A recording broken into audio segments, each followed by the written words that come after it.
से लोग शायद ध्यान करते भी होंगे, कभी किया भी होगा, और बहुत से लोग ऐसे भी होंगे जो ये भी नहीं जानते होंगे कि ध्यान क्या होता है। तो ध्यान क्या होता है, इसकी थोड़ी सी मैं आपको सामान्य सी बात बता। ध्यान का मतलब है एक बिंदु पर अपने मन को एकाग्र करना। ध्यान का मतलब है बाहर के जगत से कनेक्शन को कट करके अपने भीतर के जगत से संबंध स्थापित करना। ध्यान का मतलब है आंतरिक आनंद की खोज करना, और ध्यान का मतलब है सतत जागरूक रहना, सतत अप्रमत्त रहना।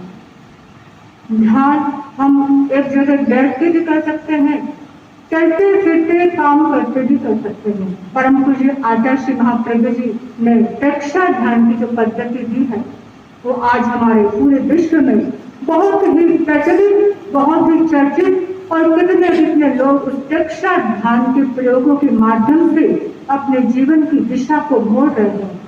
मुझे कभी कभी ऐसा लगता है कि भारत में तो है ही प्रेक्षा ध्यान की पद्धति को अपनाने वाले, लेकिन ऐसा लग रहा है कि भारत की अपेक्षा विदेशों में इसकी गूंज ज्यादा हो रही है। विदेश में रहने वाले विदेशी लोगों के भीतर अब भौतिकता से थोड़ा मन उखड़ गया है, क्योंकि जहाँ भौतिकता होगी वहाँ अशांति होगी। लोग शांति की खोज में आगे बढ़ रहे हैं, और उनको आशा के किरण के रूप में आचार्य श्री महाप्रज्ञ जी ने प्रेक्षा ध्यान की पद्धति दी है। और आपने सब कभी देखा भी होगा, आपने कभी सुना होगा, कभी मोबाइल में देखा होगा, प्रतिवर्ष आचार्य प्रवर की सन्निधि में इंटरनेशनल प्रेक्षा ध्यान कैंप लगता है। उनमें सैकड़ों रशिया के, जापान के और विदेशी युवक युवतियां आकर के ध्यान करते हैं।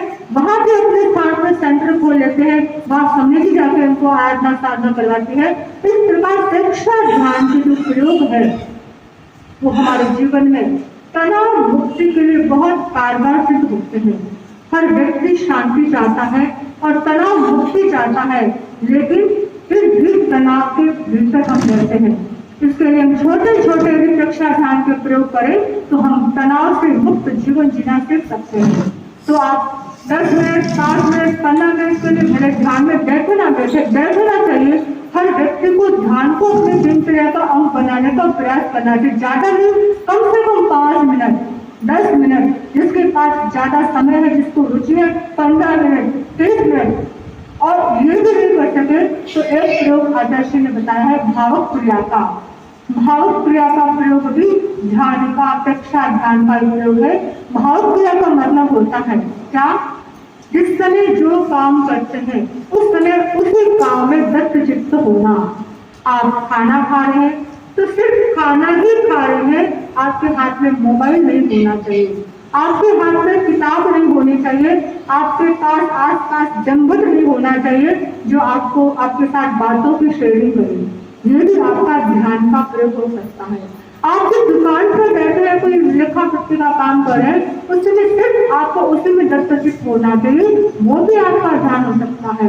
भ्रमण योग, आप चल करके यहाँ तक वलसाड मंदिर तक आते हैं पैदल, जो लोग पैदल आते हैं, नीचे देख कर कभी चलते हैं कि कोई चींटी मकोड़ा, कोई जीव जंतु, हरियाली, पत्ता, फूल मेरे पैर के नीचे तो नहीं आ रहा है, कि देख कर चलना भी ये ध्यान का प्रयोग है। इस प्रकार छोटे छोटे प्रयोगों के माध्यम से भी अपने जीवन में ध्यान को उतार सकते हैं।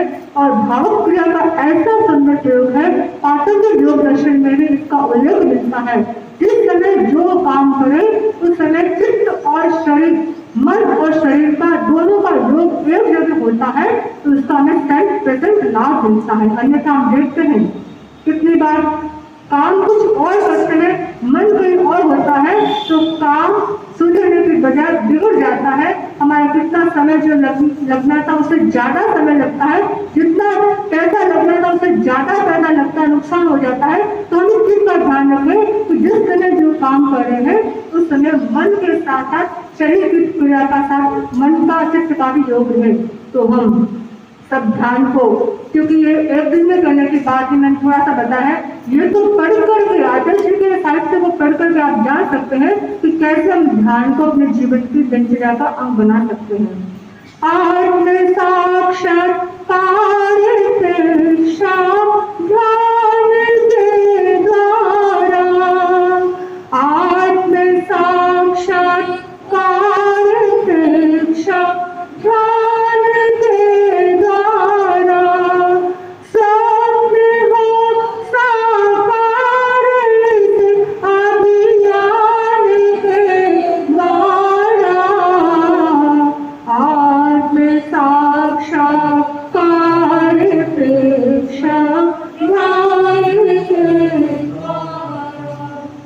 यदि आप आत्मा का साक्षात्कार करना चाहते हैं, आत्मा को देखने का प्रयास करना चाहते हैं, तो आपको प्रेक्षा ध्यान के भीतर उतरना पड़ेगा। उसके द्वारा आप अपने आत्मा को देख सकते हैं, जान सकते हैं। तो हम ज्यादा से ज्यादा आज प्रयास करें कि हम जो भी काम करें हम दत्तचित्त होकर करें, और कम से कम हमारे वाणी का प्रयोग कम हो, शरीर की हलन चलन आज के दिन कम हो, और वचन का प्रयोग कम हो। इन तीनों का प्रयोग कम होगा तब भी आपकी आज ध्यान चल सकता है। इसी भावना के साथ ओम अयम निवेदन साधित।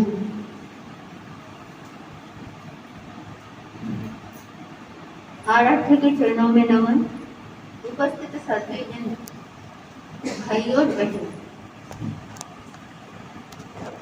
भगवान महावीर की आत्मा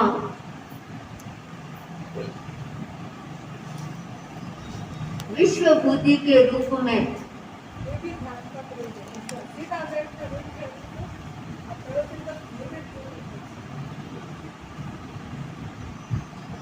मुनि अवस्था को धारण किया, पर वह अहंकार की जो एक संज्ञा थी, वृत्ति थी, वो मुनि बनने के बावजूद भी उनकी गई नहीं।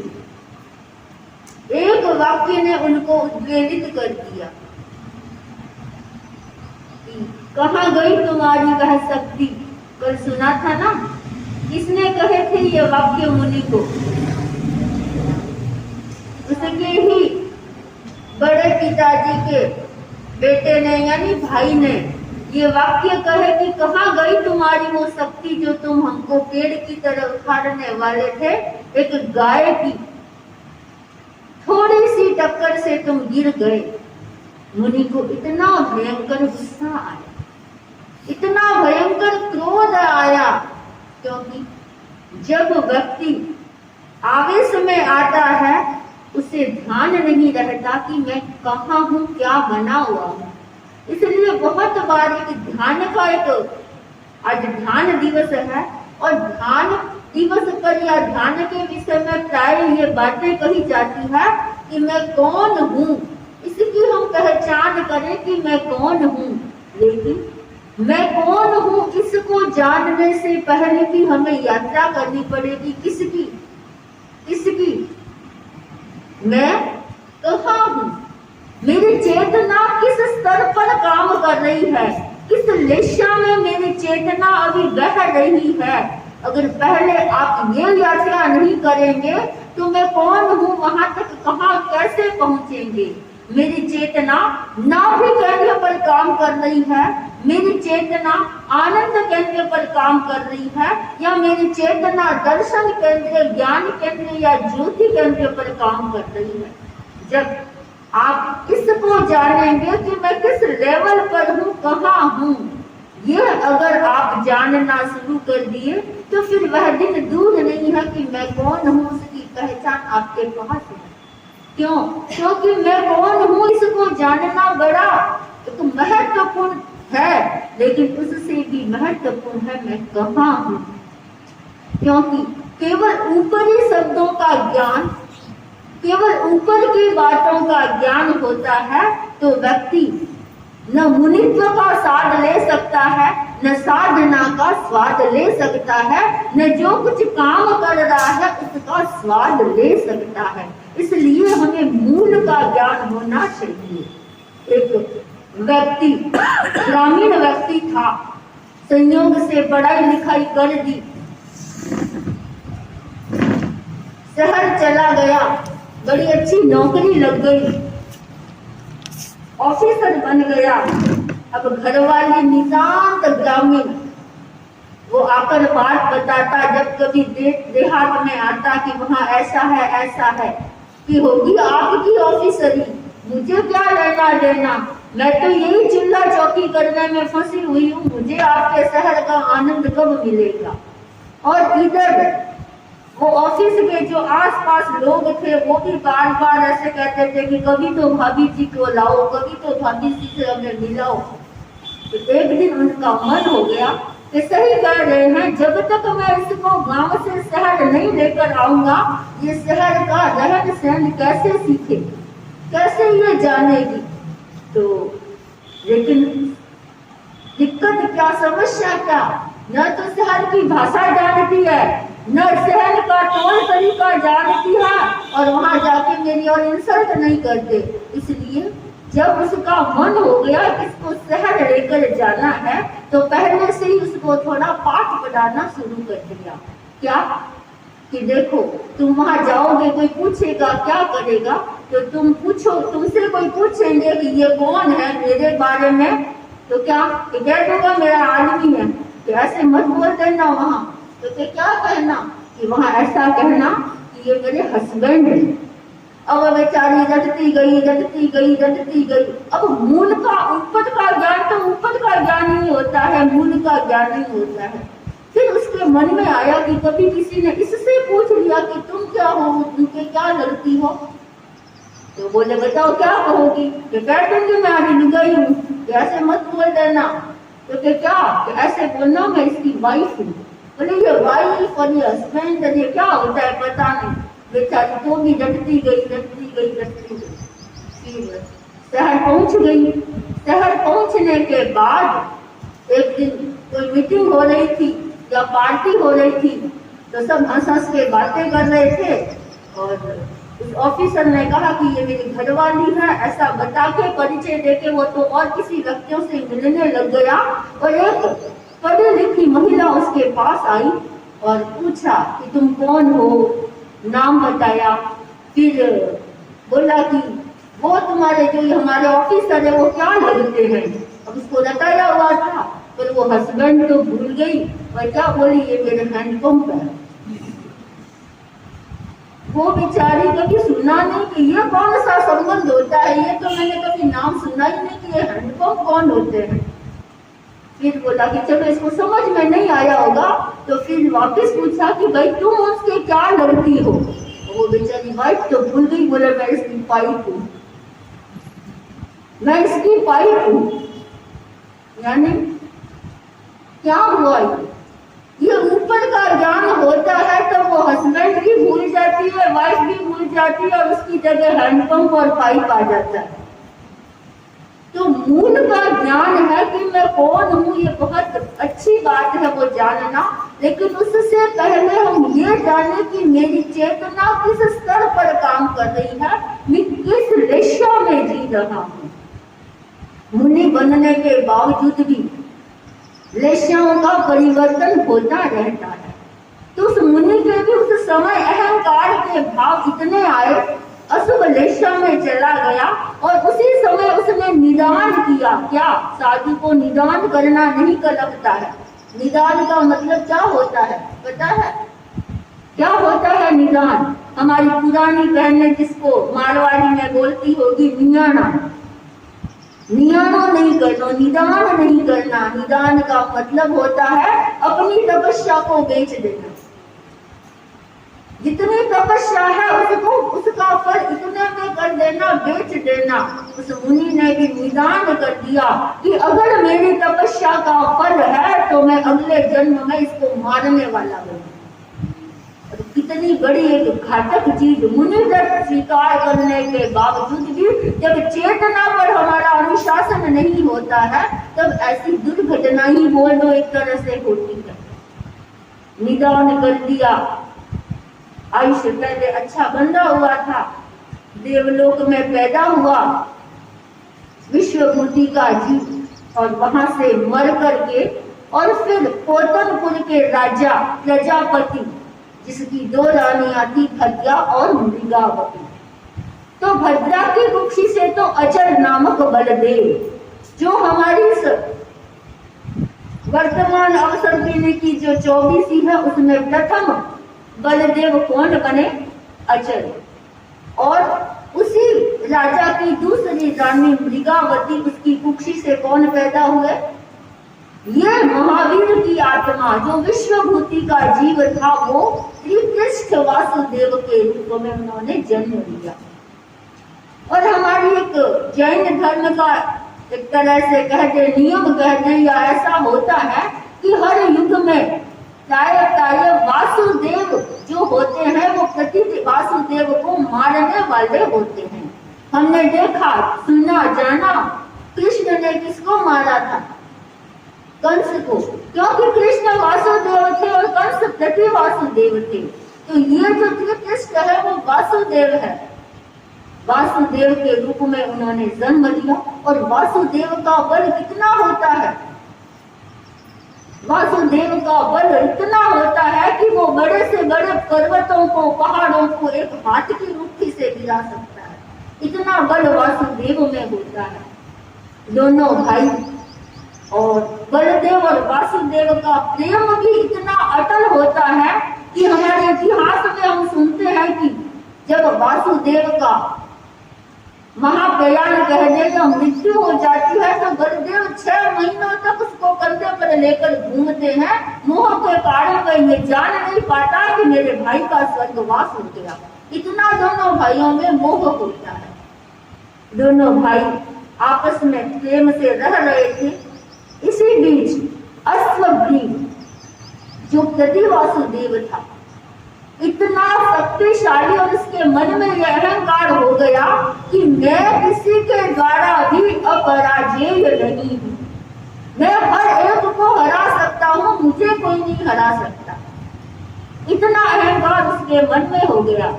एक बार उसकी राज्यसभा में एक ज्योतिष आया। उसने ज्योतिष से सहज ही पूछ लिया कि मेरी मृत्यु का कारण क्या होगा। जब उस ज्योतिष ने कहा कि एक तो जो तुम्हारे दूत की अवहेलना करेगा, तुम्हारे दूत का तिरस्कार करेगा, वो व्यक्ति तुम्हारा घातक बनेगा, तुमको मारने वाला बनेगा। और दूसरा उसने एक चिन्ह बताया कि जो तुम्हारे चावल के खेतों में शेर का अभी उपद्रव बहुत हो रहा है, उस शेर को जो मार देगा वो तुम्हें मारने वाला है।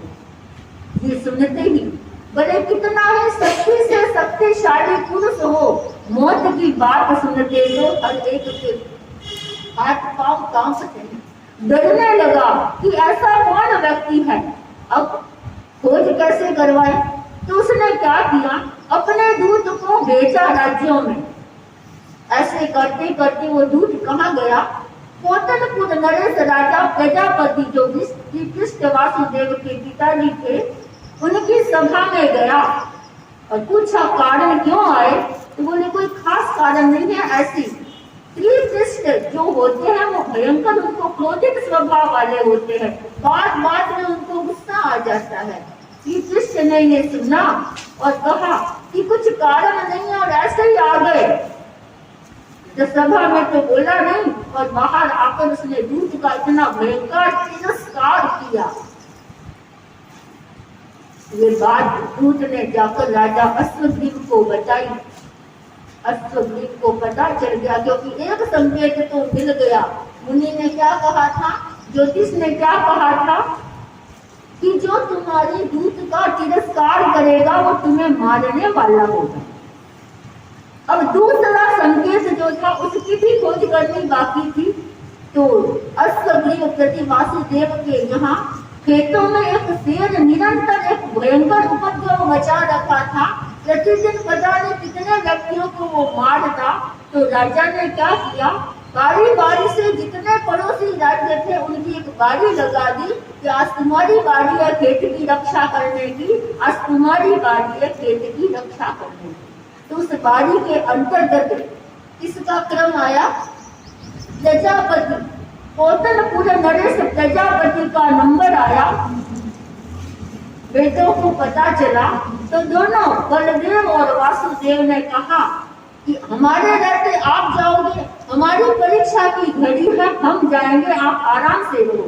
बोले शेर भयंकर है, बहुत उपद्रवी है। बोले होने दो, आप चिंता मत करो, हम से एक शेर तो क्या कितने शेर को हम पछाड़ सकते हैं। ऐसे करते ही दोनों भाई गए, रथ के ऊपर चढ़ करके खेत में गए। खेत में शेर नजर नहीं आया। नजर नहीं आया तो वासुदेव की भुजाएं तो फड़कने लगी कि कब शेर मेरे सामने आए और कब मैं उनका सामना करूं। तो फिर खुद सिंह गर्जना करके शेर को उत्तेजित किया और शेर ने वो दहाड़ सुनी और सामने आया खूंखार बनके। दोनों भाई किस पर विद्यमान थे, किस पर खड़े थे, रथ पर। दोनों ने सोचा ये नीति नहीं है, नीति क्या कहती है कि समान अवस्था में युद्ध करो। हम तो रथ पर खड़े हैं और शेर क्या कर रहा है, पैदल आ रहा है। क्या करना चाहिए हमको भी, रथ से नीचे उतर जाना चाहिए। बोलिए कृष्ण वासुदेव क्या किया, रथ से नीचे उतरे और नीचे उतरते ही शेर सामने आया। वो सामने निहत था, बिना कोई शस्त्र बाण तलवार लिए। तो श्री कृष्ण वासुदेव किसके सामने गया, शेर के सामने। और शेर जैसे ही दहाड़ा सामने आया, दोनों भुजाएं पकड़ी और जैसे जैसे पापड़ को एकदम टुकड़े करते हैं, वैसे ही दोनों जबाड़ों को जैसे कपड़ा फाड़ते हैं, दोनों जबाड़ों को ऐसे चीर के और उसी समय क्या कर दिया, शेर को खत्म कर दिया। कितना भयंकर उनके भीतर क्रोध के परिणाम होंगे। एक चींटी भी मर जाती है तो कलेजा कितना कांपता है। हमारी बहनों से भूल में कभी दिवाली की सफाई, होली की सफाई करते हैं, चिपकली मर जाती है, कोई जीव मर जाता है, कितनी उनके भीतर एक कंपन होता है।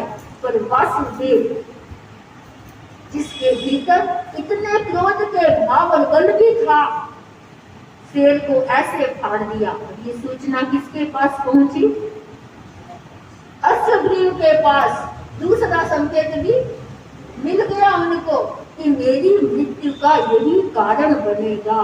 अब क्या, अब व्यक्ति को पता चल जाता है कि ये मेरा नुकसानदायक है, नुकसान करने वाला है, तो वो उपाय ढूंढता है जैसे तैसे मैं क्या करूं, इसको खत्म करूं। अब खत्म करने का उपाय कुछ मिल नहीं रहा था, तो फिर उसने पोतनपुर राजा को कहलवाया कि तुम्हारे दोनों बेटे इतने पराक्रमी हैं, तो मैं उसका सम्मान करना चाहता हूँ।